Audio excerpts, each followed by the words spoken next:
Okay, hello class, I'm back. And we're reading the chapter called Thanksgiving, which starts on page 101. Thanksgiving. It was a snowless Thanksgiving.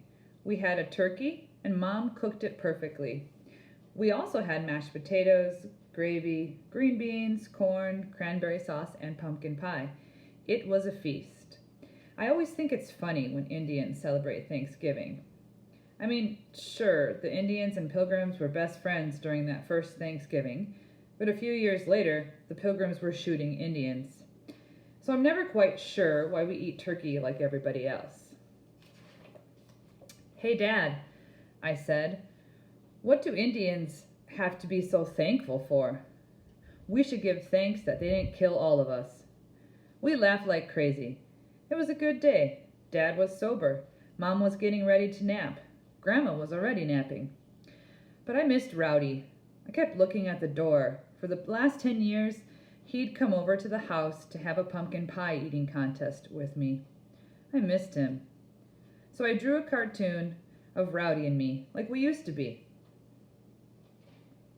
Then I put on my coat and shoes, walked over to Rowdy's house, and knocked on the door. Rowdy's dad, drunk as usual, opened the door. Junior, he said, what do you want? Is Rowdy home? Nope. Oh, well, I drew this for him. Can you give it to him?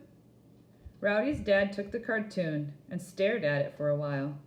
Then he smirked. You're kind of gay, aren't you? He asked. Yeah, that was the guy who was raising Rowdy. Jesus, no wonder my best friend was always so angry. Can you just give it to him? I asked.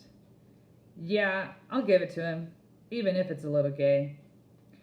I wanted to cuss at him. I wanted to tell him that I thought I was being courageous and that I was trying to fix my broken friendship with Rowdy and that I missed him. And if that was gay, then okay. I was the gayest dude in the world, but I didn't say any of that. Okay, thank you, I said instead, and happy Thanksgiving. Rowdy's dad closed the door on me. I walked away. But I stopped at the end of the driveway and looked back. I could see Rowdy in the window of his upstairs bedroom. He was holding my cartoon. He was watching me walk away. And I could see the sadness in his face. I just knew he missed me too. I waved at him. He gave me the finger. Hey, Rowdy, I shouted. Thanks a lot. He stepped away from the window, and I felt sad for a moment. But then I realized that Rowdy may have flipped me off, but he hadn't torn up my cartoon.